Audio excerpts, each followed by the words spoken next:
اور ایسے ہی دعا ایک عمل ہے، ہم دعا کرتے ہیں اور اس کا بدلہ اور اس کا اجر اور اس کا فائدہ مردے کو بھی حاصل ہوتا ہے۔ رحمت کونین صلی اللہ علیہ وسلم فرماتے ہیں کہ ایک شخص کا مرنے کے بعد درجہ بلند ہوا تو اس نے اللہ تعالیٰ کی بارگاہ میں عرض کی، یا رب کریم، میرا تو عمل منقطع ہو گیا، یہ اب میرا درجہ کیسے بلند ہوا؟ تو اللہ تعالیٰ نے ارشاد فرمایا کہ یہ تیری نیک اولاد نے ابھی تیرے لیے دعائے بخشش و مغفرت کی ہے، اس کا نتیجہ ہے۔ اس لیے ہم اہل سنت کا یہ عقیدہ ہے کہ اگر ہم کوئی عمل کرتے ہیں اور یہ ذہن میں رکھیں، چاہے وہ فرض ہو، واجب ہو، سنت ہو، نفل ہو، مستحب ہو، اس سب کا ثواب ایصال کیا جا سکتا ہے۔ فتاوی عالمگیری میں علامہ ابن عابدین شامی صاحب رحمۃ اللہ علیہ، اس فتاوی شامی کو رد المحتار بھی کہتے ہیں۔ یہ فقہ حنفی کی ایک مشہور کتاب در مختار کی شرح ہے۔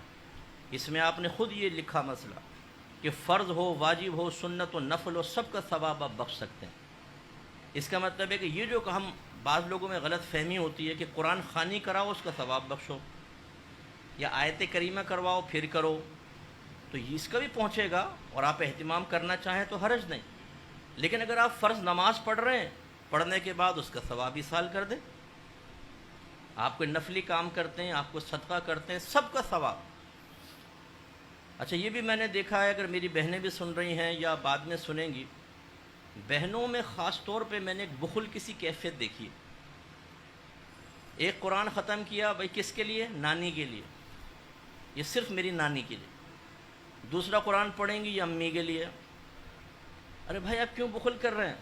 جب اللہ کی رحمت بڑی ہے، وہ اجر دینے کے لیے تیار ہے، اور آپ اگر ایک کاروبار سے انویسٹمنٹ کر کے 1,00,000 روپے کما سکیں، اور دوسرا کہے کہ اگر میں تھوڑی سی ٹیکنیک بتاؤں یہی 1,00,000 1 کروڑ میں بدل سکتا ہے، تو پھر ادھر کیوں نہ جائیں کہ بھئی 1 کروڑ کما لیں؟ تو ہم کہتے ہیں اس کے لیے، اس کے لیے۔ حالانکہ اعلیٰ حضرت نے ارشاد فرمایا کہ اگر کوئی ایک قرآن پڑھ کر فرض کر لیں 10 مردوں کو بخشے گا تو سب کو پورا پورا قرآن کا ثواب ملے گا۔ ایسا نہیں کہ کچھ کچھ سپارے جا رہا ہوں، پورا پورا قرآن کا ثواب ملے گا، اور بخشنے والے کو 10 قرآن کا ثواب ملے گا۔ اس لیے پھر فرماتے ہیں کہ بہتر ہے کہ یوں ایصال ثواب کریں کہ سب سے پہلے اپنے آقا کی بارگاہ میں پیش کریں کہ یا رب کریم، اس کا ثواب میں اپنے آقا کی بارگاہ میں پیش کرتا ہوں، قبول و منظور فرما، اور آپ کے وسیلہ جلیلہ سے حضرت آدم علیہ السلام سے لے کر آج تک جتنے مسلمان دنیا سے پردہ فرما چکے، جو دنیا میں موجود ہیں اور جو قیامت تک آئیں گے، سب کے نام اعمال میں منتقل کر دے۔ تو اس کا مطلب سب کو پہنچے گا اور آپ کو ان سب کی تعداد کے برابر ملے گا۔ تو بخل کیوں کریں صاحب؟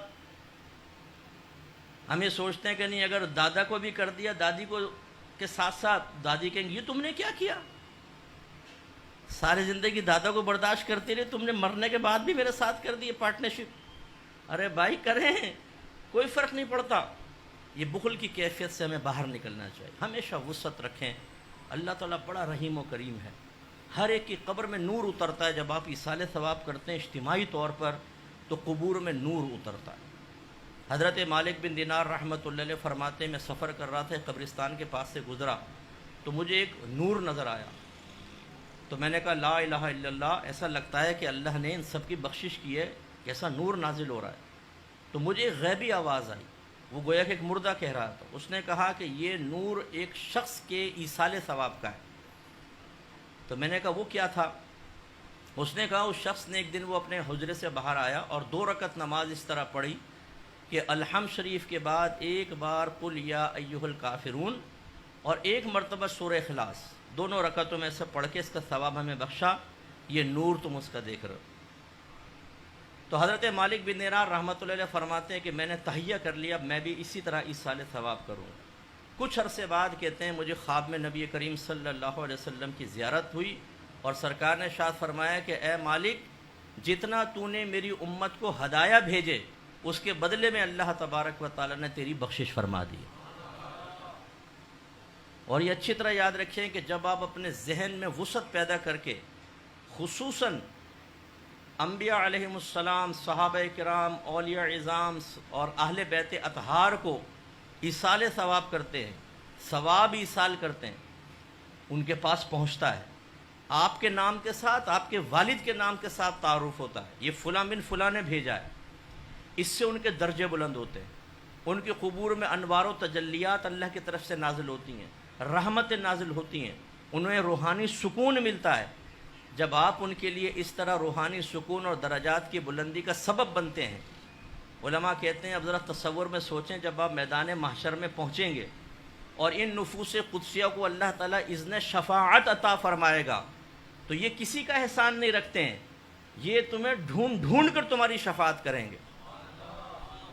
تو اس لیے بالکل جیسا بھی یہ محفل ایک پرٹیکولر والد صاحب کے لیے رکھی گئی، تو یہ ہو سکتا ہے کہ آپ اجتماعی اصالِ ثواب کریں اور آخر میں خاص طور پہ ان کے لیے، اس میں کوئی حرج نہیں ہے، یہ ہو سکتا ہے۔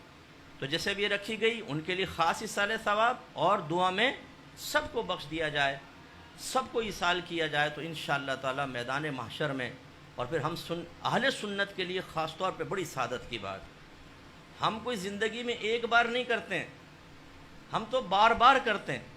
اللہ نے ہمیں ایسے مواقع دیے ہیں کہ ہم بار بار اصالِ ثواب کرتے ہیں، کبھی شیخ عبد القادر جیلانی رضی اللہ تعالیٰ عنہ کے لیے، کبھی سرکار کی میلاد مناتے ہوئے، کبھی خواجہ صاحب کی چھٹی مناتے ہوئے، کبھی داتا صاحب کا عرس کرتے ہوئے، زبردست قسم کا اصال۔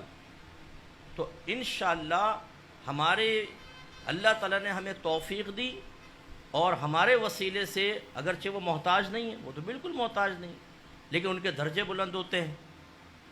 تو اگر کوئی ہمیں تحفہ دے اور میں پیسے والا ہوں تو میں اس کو جواب میں دوں گا، اگر میں سخی ہوں تو جواب میں دوں گا، اور فرض کر لیں کسی نے مجھے 100 روپے دیے اور میں کروڑ پتی ہوں تو میں اپنی حیثیت کے مطابق دوں گا۔ تو اب اندازہ کریں کہ ہم ثواب ایصال کرتے ہیں اپنی حیثیت کے مطابق، اور ان بزرگوں کی طرف سے جو جواب آئے گا وہ ان کے درجات کے اعتبار سے آئے گا، وہ ہوگا کہ آپ سوچئے ذرا۔ اس لیے یہ بہت اچھی محفل ہے، اس طرح کی محافل بھی سجائیں، اور ویسے بھی آپ ذہن بنائیں کہ جو کچھ آپ نیک عمل کرتے ہیں، رات کو سونے سے پہلے دعا کر لیں، اللہ تعالیٰ جو بھی میں نے نیک عمل کی اس کا ثواب بارگاہ رسالت میں اور آپ کے وسیلہ جلیلہ سے آدم علیہ السلام سے لے کر قیامت تک جتنے گئے، جتنے موجود ہیں، جتنے آئیں گے، سب کو پہنچا دے، سب کو پہنچے گا، اور آپ کے نام اعمال میں سب کی تعداد کے برابر۔